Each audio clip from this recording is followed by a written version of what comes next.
चलिए बच्चों, आज हम लोग एक टॉपिक पढ़ने जा रहे हैं और टॉपिक का नाम है कैश बुक। आइए,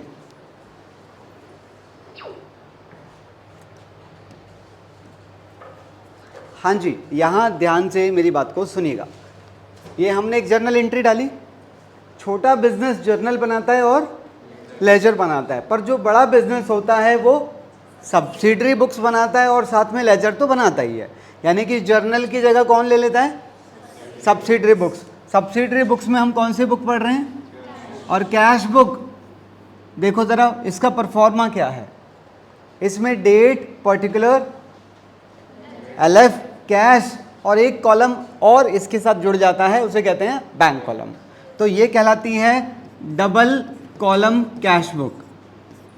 डबल कॉलम, तो यहाँ कैश और बैंक दोनों कॉलम आ जाएंगे बस, अब दोनों साइड में, इस साइड भी और इस साइड भी। क्लियर है मेरी बात? आइए ज़रा बेटा, हमने एक एंट्री डाली है, इस एंट्री की पोस्टिंग कराओ ज़रा। इसके अंदर कैश में लिखेंगे टू कैपिटल और कैपिटल में लिखेंगे बाय कैश। यही ट्रांजैक्शन बड़ा बिजनेस कौन सी बुक में लिखेगा? कैश बुक में लिखेगा। अब कैश बुक में कैसे लिखेगा इसे? इसका डेट नहीं है, सीरियल नंबर है, तो हम सीरियल नंबर ले लेंगे। यहाँ पर क्या लिखेंगे? To capital. कितना है? 20,000। कौन से कॉलम में? कैश कॉलम में लिखेंगे। अच्छा, यहाँ लेजर में कौन से लेजर में पोस्टिंग होगी? आपको पता है कैश का लेजर तो बनता ही नहीं है, क्योंकि हम क्या बना के बैठे हैं? Cash book. जब कैश बुक बनती है तो कैश अकाउंट नहीं बनता है, पर दूसरे लेजर में तो पोस्टिंग होगी। इसमें क्या लिखेंगे? हाँ, यहाँ पर लिखेंगे बाय कैश। कितना? 20,000। प्लीज़ एक बार ज़रा पहले चेक करें, फिर आगे बढ़ेंगे हम। एंट्री हो गई, एक पोस्टिंग यहाँ हो गई और एक पोस्टिंग यहाँ हो गई। और बड़े बिजनेस की बात करें तो कैश बुक में यहाँ लिख लिया और कैपिटल अकाउंट में यहाँ लिख लिया। कोई परेशानी? आओ ज़रा अगला ट्रांजैक्शन देखो, प्लीज़ बताइए ज़रा। Bank account debit to cash account, इसकी पोस्टिंग करो। बैंक नहीं बेटा, पहले यहाँ पर इसमें क्या लिखेंगे? To cash. ये क्या किया है हमने? बैंक में पैसा डिपॉजिट किया है। एंट्री ठीक है? आओ ज़रा, इसमें लिख दिया। हाँ, और कैश में बाय बैंक 10,000। अब इसी ट्रांजैक्शन को हम कौन सी बुक में लिखेंगे? इसे कैश बुक में लिखेंगे, पर कैसे लिखेंगे? बड़ी समस्या आ गई। इसे कैश बुक में कैसे लिखेंगे? अब यहीं पर कैश कॉलम भी है और यहीं पर बैंक कॉलम भी है, इसे बोलते हैं डबल कॉलम कैश बुक। पर इसके अंदर लिखेंगे कैसे? सोचिए, यहाँ कौन सा अकाउंट डेबिट है? तो पहले खाली कैश के बारे में सोचो, ओनली कैश। अभी बैंक के बारे में नहीं सोचना है आपने। बताओ, वहाँ पर कैश क्या हुआ है? डेबिट। तो इस साइड लिखूं कि उस साइड लिखूं? इस साइड लिखेंगे। क्या लिखेंगे?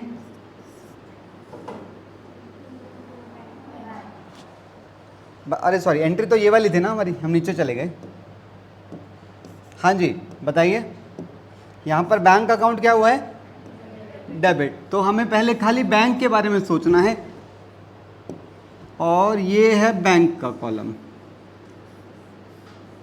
अब कैश के बारे में नहीं सोचेंगे, क्योंकि हम अभी किसके बारे में बात कर रहे हैं? बैंक के बारे में। तो बैंक कॉलम में क्या लिखूं? यहाँ लिखेंगे टू कैश, और बैंक में कितना लिखेंगे? 10,000। ये समझ आ गया? अच्छा, अब इसी के अंदर कैश क्या हुआ है? क्रेडिट। अब सिर्फ आप कैश के बारे में सोचेंगे, ओनली कैश के बारे में। अब बैंक आपके दिमाग में नहीं आना चाहिए। बताओ, कैश वहाँ पर क्या हुआ है? क्रेडिट। तो कैश के क्रेडिट, ये क्रेडिट साइड तो ये वाली है। क्या लिखूँ यहाँ पर? By bank. कितना? 10,000। बात समझ आई है? गड़बड़ तो नहीं करेंगे? अच्छा एक बात बताओ, ये जो ट्रांजैक्शन था, ये हमने एक बार यहाँ लिखा और एक बार यहाँ लिखा, छोटे बिजनेस के केस में। बड़े बिजनेस के केस में हमने क्या किया? एक बार यहाँ लिखा और एक बार यहाँ लिखा। यहाँ पर लिखेंगे कि नहीं लिखेंगे? कैश अकाउंट तो बनता ही नहीं है, क्या बैंक अकाउंट बनेगा? बैंक अकाउंट भी नहीं बनेगा, क्योंकि आपने क्या बना रखा है अब? Double column cash book. इसके अंदर कौन कौन से कॉलम होते हैं? कैश और। तो जब डबल कॉलम कैश बुक बनती है तो यहाँ पर ना कैश अकाउंट बनता है और ना ही बैंक अकाउंट बनता है। मेरी बात समझ आई है? अभी एक चीज मैं आपको और बता दूं जरा छोटी सी।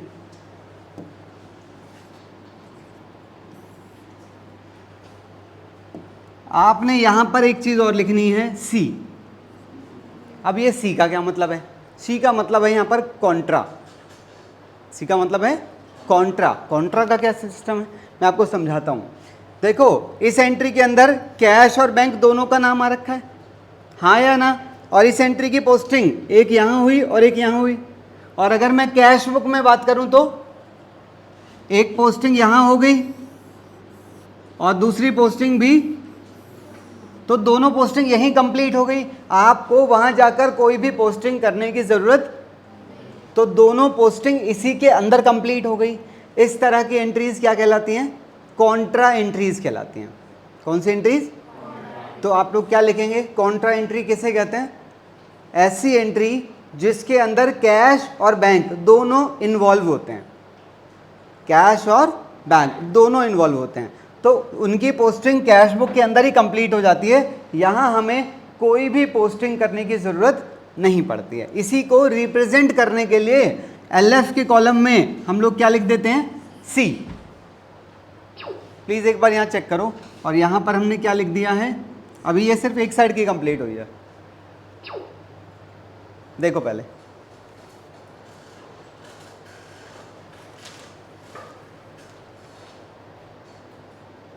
कुछ भी डाउट लग रहा हो बताओगे तो अच्छा रहेगा। फर्स्ट वाले में कैश था, तो यहाँ पर कैश क्या हुआ था? तो देखो मैंने खाली ये लिखा है बस, क्योंकि ये डेबिट साइड है। सेकंड वाले में बैंक भी है और कैश भी है, दोनों है।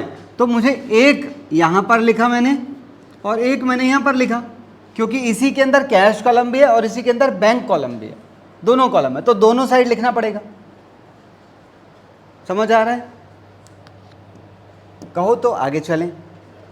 अगला ट्रांजैक्शन देखिए, इसमें भी ये क्या किया हमने? बैंक से 2000 रुपये निकाले हैं। एंट्री क्या बन गई? Cash account debit to. अच्छा, आपको नहीं लग रहा जैसे ये एक कॉन्ट्रा एंट्री है, ये भी एक कॉन्ट्रा एंट्री है? क्यों? इसमें भी बैंक और कैश दोनों इन्वॉल्व हैं, इसमें भी कैश और बैंक दोनों इन्वॉल्व हैं, चाहे वो डेबिट हो रहे हो चाहे वो क्रेडिट हो रहे हैं, पर दोनों इन्वॉल्व हैं इसके अंदर। Got it? चलो जरा इसकी पोस्टिंग कराइए मुझे, थर्ड वाले की। यहाँ पर कैश डेबिट है, तो यहाँ पर क्या लिखेंगे? टू बैंक, कितना? 2000।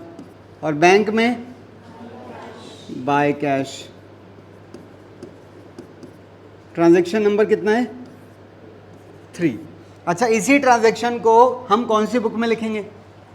कैश बुक में। कैसे लिखेंगे? पहले खाली इसके बारे में सोचो, फिर बैंक के बारे में दोबारा सोचेंगे। बताओ। Only cash. यहां कैश क्या हुआ है? डेबिट। अब ये है कैश कॉलम, सोचो ये डेबिट वाला है, वो क्रेडिट वाला है, क्या लिखेंगे? हाँ, कैश डेबिट है तो यहां पर लिखेंगे टू बैंक, कितना? 2000। अब इसी के अंदर बैंक क्रेडिट है, अब खाली बैंक के बारे में सोचो। हाँ, यहां पर बाय कैश, कितना? और यहां पर क्या लिखना है? सी। डन। प्लीज चेक करें।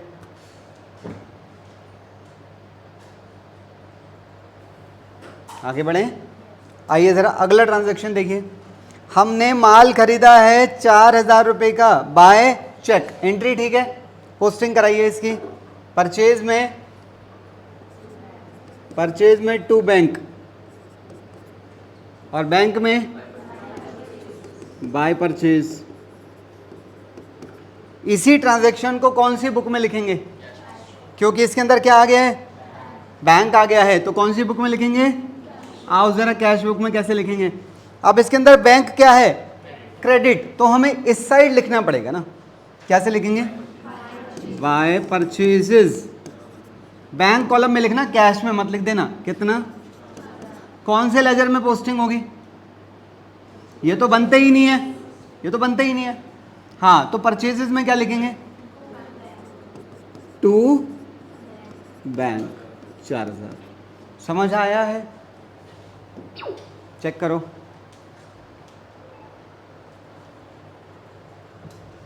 लास्ट ट्रांजैक्शन देखिए,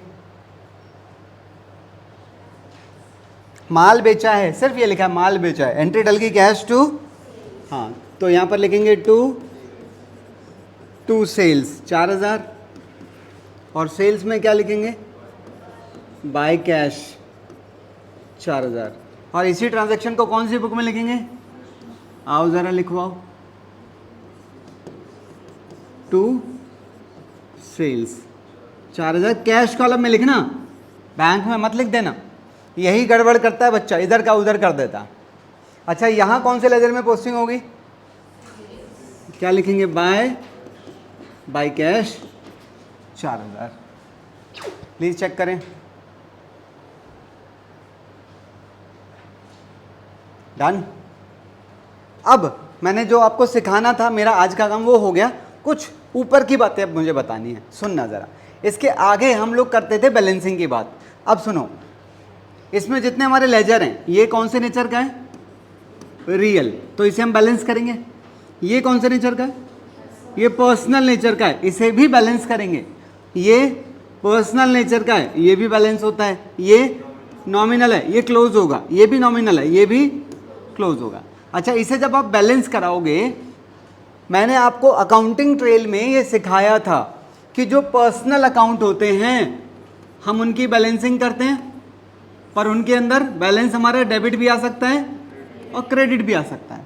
पर जो रियल अकाउंट होते हैं वो हमेशा बैलेंस होते हैं और उनका बैलेंस ऑलवेज डेबिट आता है, याद है।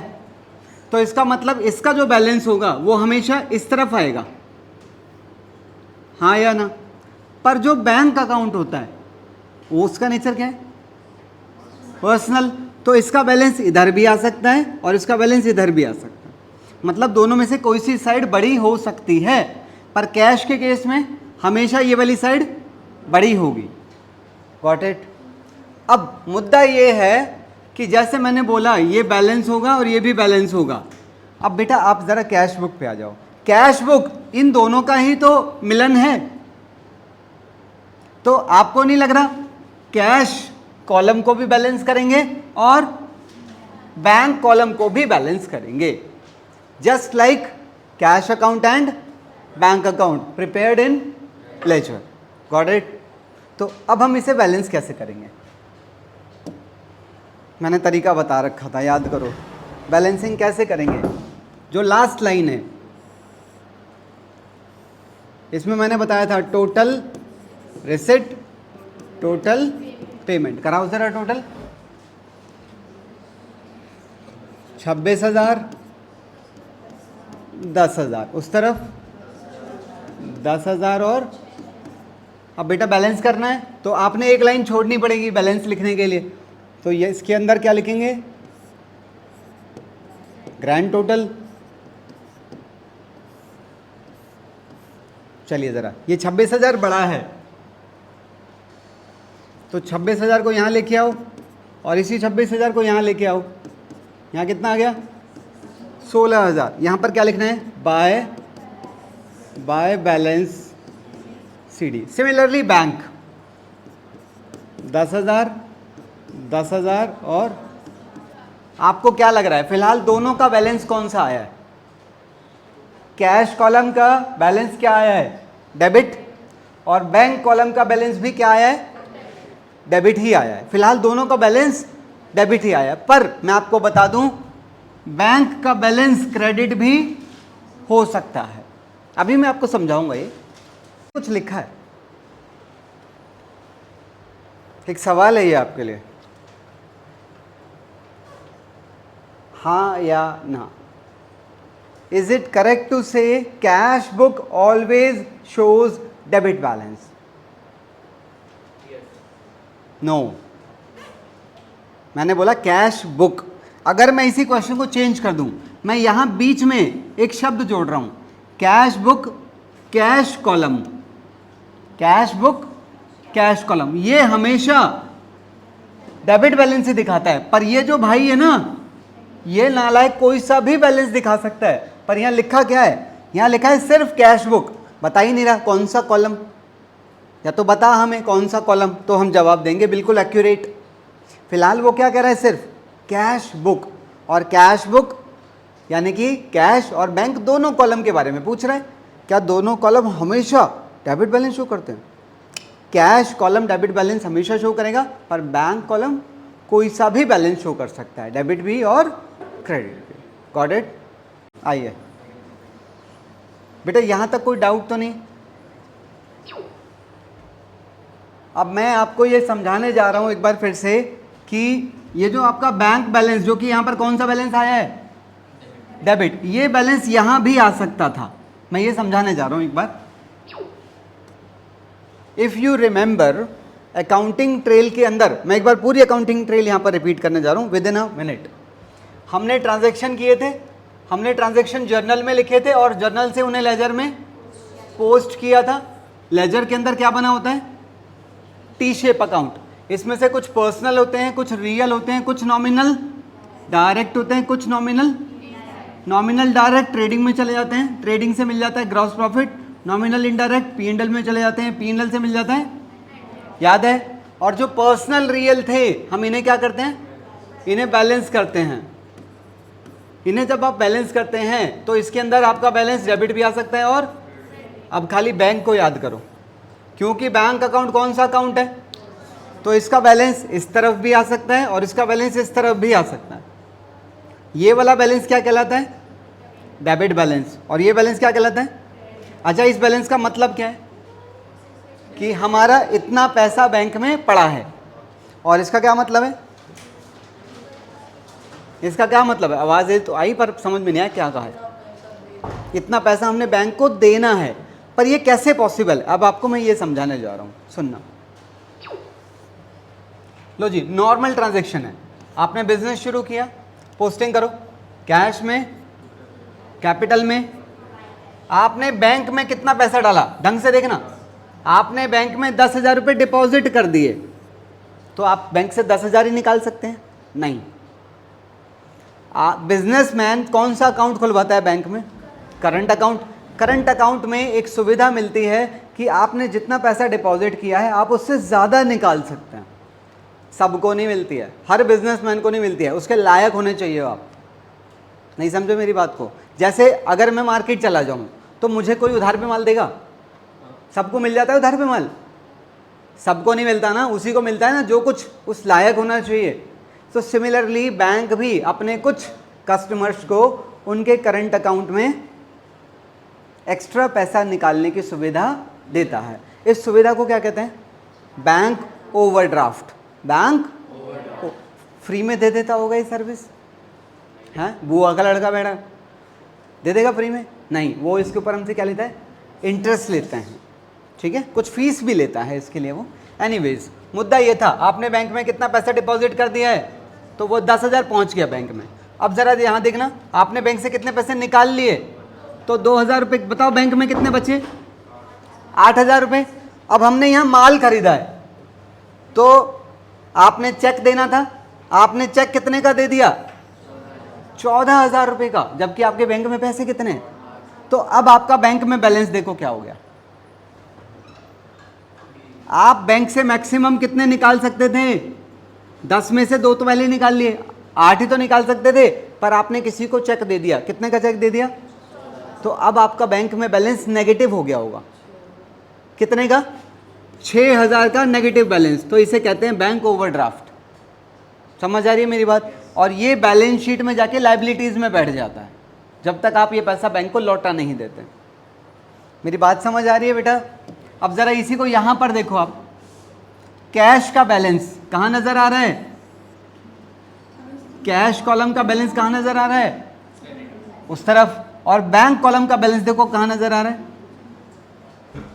पॉइंट समझ आया है?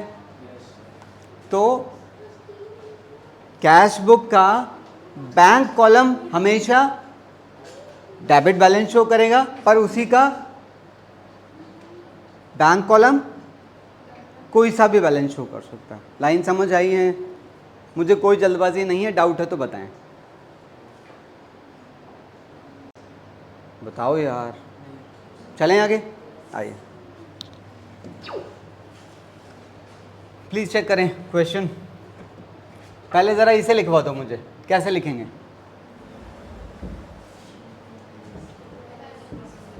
कैश इन हैंड, हाँ यहां पर आ गई 1/3/16 टू बैलेंस ब्रॉट डाउन। ये किसका बैलेंस है? कैश का, तो कैश में ही लिखना।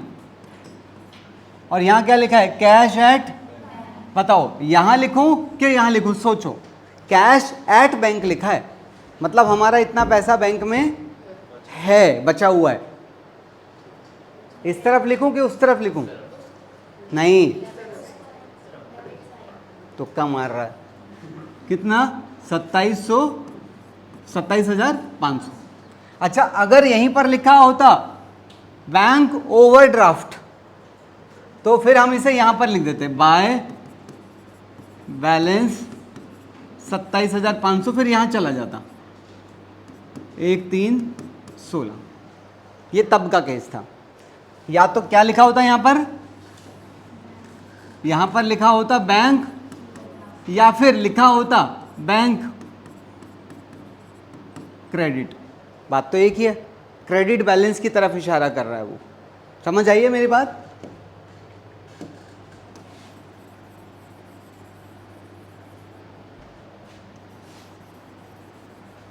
चलिए ज़रा देखते हैं, इसमें कोई दिक्कत? आसान है। Entry cash account debit to, तो यहां पर लिखेंगे टू सुभाष। कौन से कॉलम में? प्लीज आगे बढ़ते चले जाएं, जिसमें कोई डाउट लग रहा है मुझे बताएं। किसी भी ट्रांजैक्शन में जिसमें आपको परेशानी आ रही है मुझे बताना।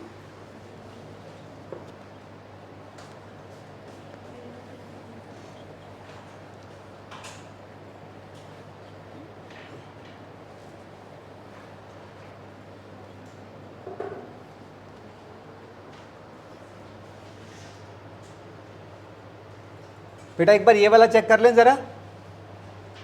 हाँ आइए ज़रा, पेड कैश फॉर, इसकी जर्नल एंट्री होगी stationery account debit to, entry check करो, ये रही। और 12 तारीख को एक और काम हुआ है, बैंक से पैसे निकाले हैं ऑफिस के लिए, ये कॉन्ट्रा एंट्री है, इसमें कैश और बैंक दोनों आ रखे हैं। इसे कैसे लिखेंगे कैश बुक के अंदर? बाय स्टेशनरी लिखेंगे। कौन से कॉलम में? कैश कॉलम के अंदर। इसे कैसे लिखेंगे 12 तारीख वाले को बताओ? यहां कैश क्या हुआ है, यानी कि इसके अंदर क्या लिखना है? टू बैंक, यहां डेट आ गई। अच्छा अब आ जाओ जरा बैंक में, यहां पर बाय कैश, क्लियर है? और यहां पर क्या लिखना है? सी। प्लीज कोई और ऐसा ट्रांजैक्शन जिसमें आपको डाउट लग रही है आप बताएं।